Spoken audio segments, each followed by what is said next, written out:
All right, we're less than 2 weeks away from our short-term mission trip to Naco, Mexico. 2 weeks ago, we met in this room, families and parents, and discussed our thoughts and concerns about this trip. 1 week ago, I was actually in Naco, serving there and kind of preparing our way for our December trip.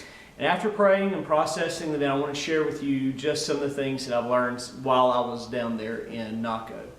First, every concern that parents pretty much shared throughout the parents' meeting concerns safety. There's a lot in the news about the borders, border crossings, border towns. And let me tell you this, we interviewed pastors on both sides in Naco, Mexico, and also in Naco, Arizona. We interviewed border agents, we talked to Mexican federales, and parents on both sides of the borders. And without exception, all agreed that Naco is as safe as any U.S. city.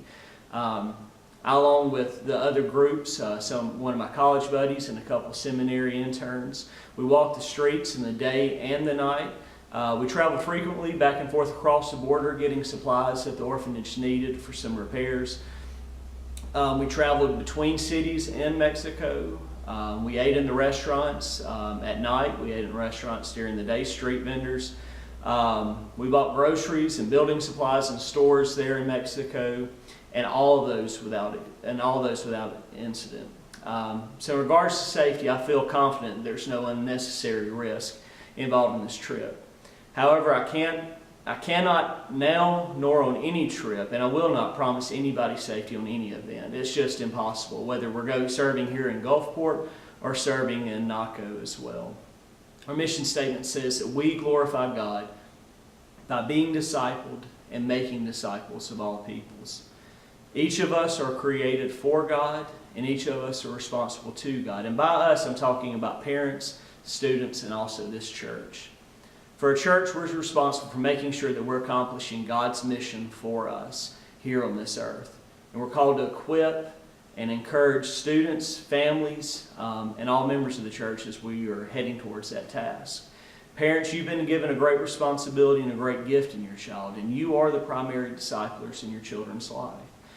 Part of the discipleship process is teaching them to place their faith and trust in God, to seek His will and to follow His will wherever that may be.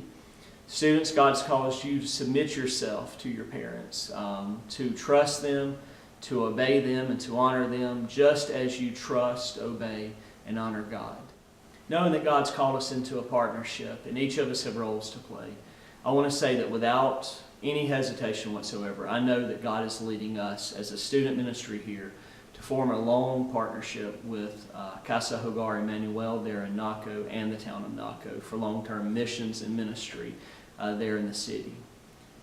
As parents, I wouldn't pretend for a second to know what God's will is regarding this opportunity for you or for your child. And so I ask that you will continue to pray and seek God's face concerning the opportunities for you to serve and for your student to serve there, maybe side by side together in Mexico over December the 27th through the 31st. Students, continue to pray with your parents, continue to pray for your parents, and make a commitment now that you will honor God by honoring your parents in whatever way that God leads them during this decision. This is a win-win for most families, students, and for the church. God's grown all of us through this process. The student ministry, God has grown our church, God has grown parents and students through this process. Parents, as you pray and discuss this with them, their faith is growing. Your relationship's growing with them. Your faith is growing as you seek God. If God leads you to a yes answer, your parents, your faith will continue to grow as you entrust them into God's hands, which they're there anyway as we leave for Mexico. Students, your faith will grow as you serve there and you serve the orphans and you're being obedient to what God is calling you to do.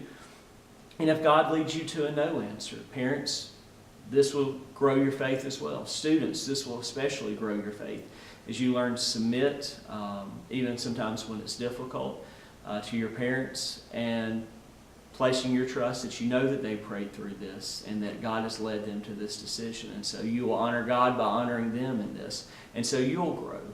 The only lose in this situation is for any of us, parents, students, or the church, to be disobedient to what God is calling us to do. And every one of us can be guilty of that. And we want to stay as far away from that as possible. I'll be happy to discuss any question that you may have concerning my trip there, any questions that you may have concerning the trip that will be going on in December. Feel free to call me, 228-731-2322. Because of passports and our need to get our airline information in, we're asking that next Sunday, November the 20th, be our cutoff date. And so parents, please continue to pray as you seek God about this. We've also provided a few videos of the orphanage. One of the videos will be just the border crossing and going through Naco to get to the orphanage. One video concerns the orphanage as well, just some of the things, some of the kids that you will meet when you're there. So please watch the videos that are taken there and allow God to use them in this process, ever how He sees fit. Know that it is a pleasure and my greatest honor to serve God by serving you and your families.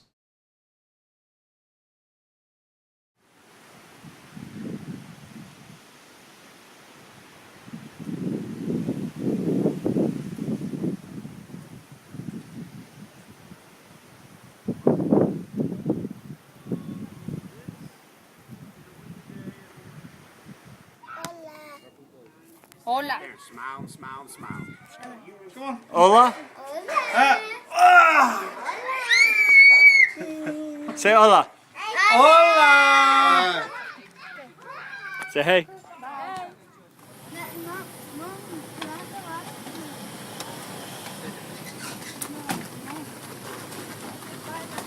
Goodbye, Jorge. Goodbye, Sarita.